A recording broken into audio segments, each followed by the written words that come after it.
一星期3日，佢都會喺觀塘教人揸刀斬隻。嗱，你揸住把刀咯哇哇哇哇哇！好一、 喎，2、3，good。我考一個段位用咗9年嘅時間，我而家練嘅武術或者係居合道都好啦，已經係冇咗實戰嘅一個可能。但係我哋去自己嘅鋪頭同唔同嘅角落睇下點樣欣賞日本刀。畫唔係最舊嘅畫就價值最高嘅。咁首先睇一樣嘢就係睇嗰個刀嘅刀匠有幾出名。呢個我哋叫魚子地。咁其實係好花心機嘅，係用人手一下一下咁樣作出嚟。亦因為玩刀同自己開刀鋪而收到奇怪嘅電郵。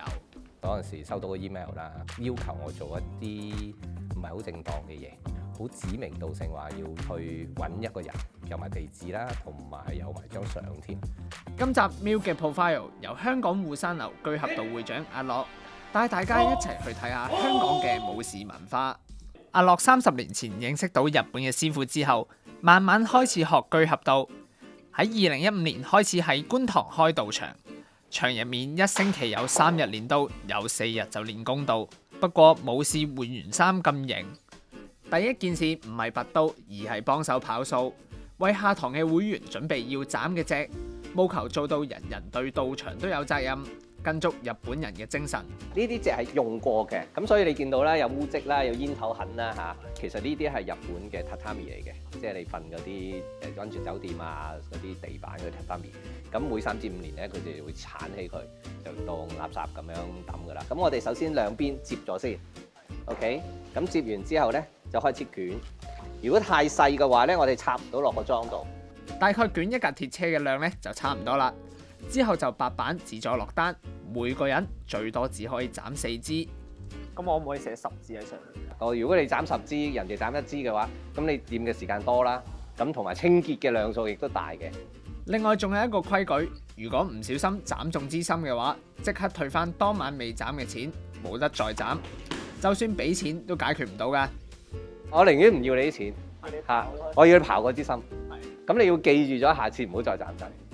谷完工同熱身就會分區練習，資深嘅會員會指導新人動作，部分人有基礎就自己練習，之後就會分間隔試斬，一個人斬嘅時候，其他人就喺度睇，隨時幫手清潔，斬完就去抹刀，輪流交換角色。不過實際上係咪咁易斬呢？咁時間關係咧，我就換咗道袍啦，咁就準備試斬。但係試斬之前咧，其實我哋要準備啲隻嘅。喂，啲隻咧其實如果睇落去咧，呢個係乾嘅，但係其實斬嗰啲係濕嘅喎，濕咗咧其實係好痛嘅。而家試下，哇，係啦，其實係好有重量嘅，而且你見到啲色咧係唔同嘅，打落去咧係有少少唔同啦。係啦，咁就陣間準備試斬啦，係咁先。試斬之前24小時咧，就擺咗落水度浸，吸收咗水分之後咧，佢就會軟身啲。如果你斬硬物嘅話，斬得唔好咧，把刀會崩嘅。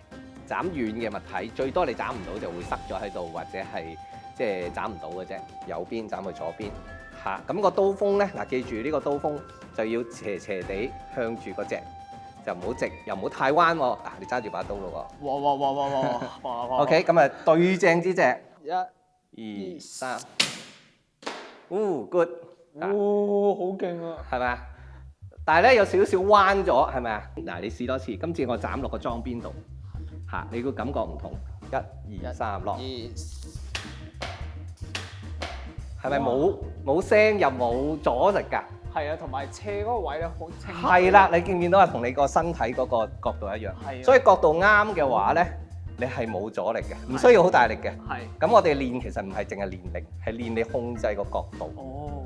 居合道源自16世紀戰國末期，居意思係室內，而居合指室內極速拔刀嘅殺敵方法。日本居合道大約有200多個，而香港大約有9個流派。唔同流派有唔同嘅訓練方法，其他可能練招較多。喺阿樂所學嘅護山樓就會着重真刀試斬，而通常居合道第一招都係拔刀即斬嘅拔打。但係通常咧，即係以前我睇戲或者睇其他動漫作品，會見到居合道係要踎低啊。古代即係以前日本都係跪坐為主嘅，咁啊，但係因為時勢易啦，咁明治維新西化之後，好多都會引入咗，譬如一啲西洋嘅生活方式，或者作戰嗰陣時都會企喺度為主。咁所以我哋個流派係冇咗坐騎呢樣嘢，就主要係立技。以前學咗一招，你學咗幾耐左右？由3個月至半年咯。哦，哇！一招都要練3個月至半年。哇，快㗎啦！例如以阿樂嘅流派嚟講，就有8招，每年會喺香港或者去日本嘅大考。2月尾咧就會有館內嘅小型考試，考試內容主要考唔同嘅斬技，採用扣分制，所以斬歪少少有披口都會冇咗幾十分。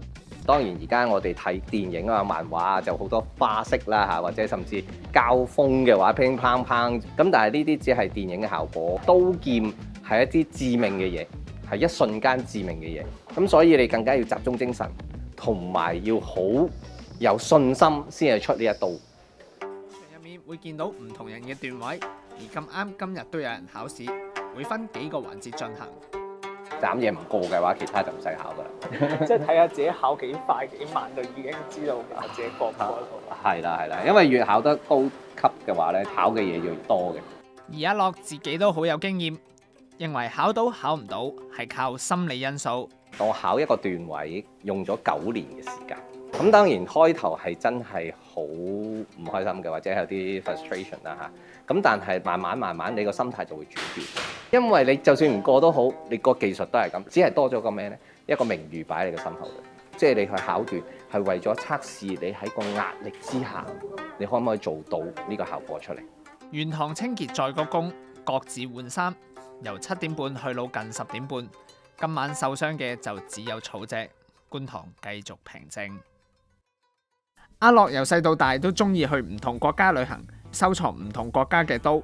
最初中意嘅唔淨只係日本刀，例如緬刀同克里斯劍都有收藏。不過中意儲嘢嘅香港人都會明白，佢哋一生中最大嘅敵人呢，就係土地問題。阿樂都唔例外，要特登揾間鋪放自己有嘅古董刀。鋪頭淨係開星期6日，平日就只係個金魚缸。08年金融風暴之後嘅。咁見啲租金都好平下，咁啊都發覺呢度近古董街啦，一個月有幾多個客？參觀可能3隻手指數得晒㗎啦。咁喺香港嚟講咧，刀上邊咧就係冇牌呢樣嘢嘅。咁有啲乜嘢寫到明唔合法嘅咧？刀啊，蝴蝶刀嗰陣時收到個 email 啦，要求我做一啲唔係好正當嘅嘢，咁係關於刀劍嘅，好指名道姓話要去揾一個人。有埋地址啦，同埋有埋張相添。咁我成日經常同大家講，我哋而家練嘅武術已經係冇咗實戰嘅一個可能，唔係修練我哋嘅技術咁簡單，係修練我哋嘅身心。我自己本身係有一啲讀寫障礙嘅問題嘅，喺細個已經有嘅，試過讀 master， 咁裏面要寫好多字，咁我就會將要寫嘅字係斬開，逼自己每日或者每一段時間就要完成。嘔又好，1個鐘又好，2個鐘好，都要嘔50字出嚟。咁呢個堅持都係我喺學武術啊、接觸日本文化裏面嘅其中一個覺得好重要嘅嘢。日本刀可以分為4個時期，有最早着重實戰嘅古刀，江戶年代美術為主嘅新刀，明治維新入邊嘅復古嘅新刀，最後就有蕭和到而家嘅現代刀。不過好似話一樣。古董刀唔係講越舊就越貴嘅。咁首先睇一樣嘢就係睇嗰個刀嘅刀匠有幾出名，譬如佢嗰個年代佢係咪一個比較特別或者係出眾嘅刀匠啦？咁甚至係佢嘅刀嘅特色係咪帶領咗整個潮流去突破一啲嘢啦？咁第二樣嘢會睇嘅話就係嗰把刀有冇一啲名人用嘅，係擁有或者係使用。或者係斷定嗰個人係用呢把刀係參與過一啲戰役嘅，去到評到好高級或者係國寶級嘅價值貼都唔定嘅。一般鑑定過嘅刀大約3萬蚊港幣起跳，而網上揾到最貴嘅刀呢，可以去到140萬港幣。仲有一啲去到國寶級，例如德川家康配刀係仲未有標價嘅。由古代開始就會有一個榜，知道邊把刀最好斬。不過現代要知道一把刀係出自邊個嘅手，都要用一筆功夫，因為刀本身就係打鬥用，所以冇必要落名，更加冇所謂嘅出世紙。想知嘅話，就要交俾日本嘅專業人員鑑定，後世推敲出嚟嘅。個特別之處就係佢兩套刀咧係兩把咧係同一套裝嚟嘅，咁而個鑑定咧只有呢把有鑑定，呢把冇鑑定。不如拎呢把去鑑定啦。咁隔咗一日之後，師傅就恭喜你啦，而出咗嚟就係和傳授簽訂。現代人對於日本刀可能停留於打鬥場面，而日本武士其實有好多裝備喺身。咁一把長刀就係平時用啦嚇，咁你講一短刀喺江戶年代開始，佢哋就會喺室內即係工作或者係活動為主啦，咁所以就會有一把短刀係喺近身嗰陣時作戰會用嘅。哦，喂，但係我除咗短刀之外，我仲見到有支嘢喺上邊。OK 嗱，其實呢一支咧，我哋有機會可能叫做小病嘅，有啲人話係飛刀，而可能有啲嘢即係要用到刀嘅，譬如可能批蘋果啊，或者切生果啊咁。其實好生活化係啊係啊，刀本身就係開始嗰陣時係一個實用嘅武器啦。咁但係去到江戶年代啦，即係冇乜大型戰爭啦嚇，咁所以開始嚟講咧都要帶刀出街，或者都係一個身份嘅象徵。咁慢慢就會美化咗把刀嘅外表，咁就加咗好多裝飾品喺上邊。一把刀每個部分由唔同人組合而成，有整個產業鏈喺度。刀匠負責刀身，金工會設計唔同嘅裝飾，而赤銅呢個合金就係其中一種，有黑色嘅光澤，突顯到地位。咁上邊呢啲咧，你見到細心啲睇咧，嗱黑色嘅部分咧，其實你望真啲再望入啲咧，係一點點嘅，呢個我哋叫魚子地。咁其實係好花心機嘅，係用人手一下一下咁樣鑿出嚟，一粒粒出嚟。冇錯，係啊，所以呢個工藝其實係要好花精神同埋心機。所以你見到點解佢唔會將所有啲公仔啊換晒成個地，就係佢唔係用個公仔嚟嗰個裝飾，係話俾你聽個地先係最精細嘅。咁呢個就係日本人嗰個精神，匠人精神。匠人精神喺呢一點點見到晒。到1853年至1854年間嘅黑船事件，美國海軍艦隊指揮官佩利駕駛住黑色嘅軍艦強行嚟到東京灣，要求同當年鎖國嘅日本建立相交，令到刀匠嘅技術咧傳到西方。咁加上其實喺另外一個時代，就係明治嗰陣時有一個好出名嘅叫廢刀令，係冇咗一個好重要嘅需求之後，咁每個唔同嘅刀匠或者係匠人咧，佢都要諗下點樣去生存。咁所以佢哋先至開始用佢哋嘅技術去做其他嘅物品，燒翻去其他地方。30年嘅練武道路，好多人都放低咗手入邊嘅劍，而國中係阿樂嘅同期師弟。30年前佢哋接觸居合道嘅時候，香港連正式嘅道場都未有，要周圍揾地方練習。1994年，我讀書嘅時候咯，啱啱入大學。係啦，佢又讀書，我嗰陣時已經出嚟做嘢㗎啦。入嗰陣時有個 nickname 叫佢做海狗，拋啲嘢俾佢斬，佢係咩方向都斬到。因為我哋嗰陣時主要冇自己道場啦，咁都係用體育館咯，體育館為主啦，或者係啲冇人嘅地方啦嚇，咁去做一啲試斬嘅活動。一定唔會着到咁啦嚇，着翻普通衫咁，然後帶一把刀咁去咯。但係如果去日本咧，基本上咧，我哋就會日日喺度練嘅啦。起身啦，食完早餐就喺老師道場嗰度練啦，夜晚又繼續練咯，成個禮拜就係咁樣過噶啦。好，見唔見到啊？你抽咗上去嘅，一用力咧，你隻手就抽上去，係抽上。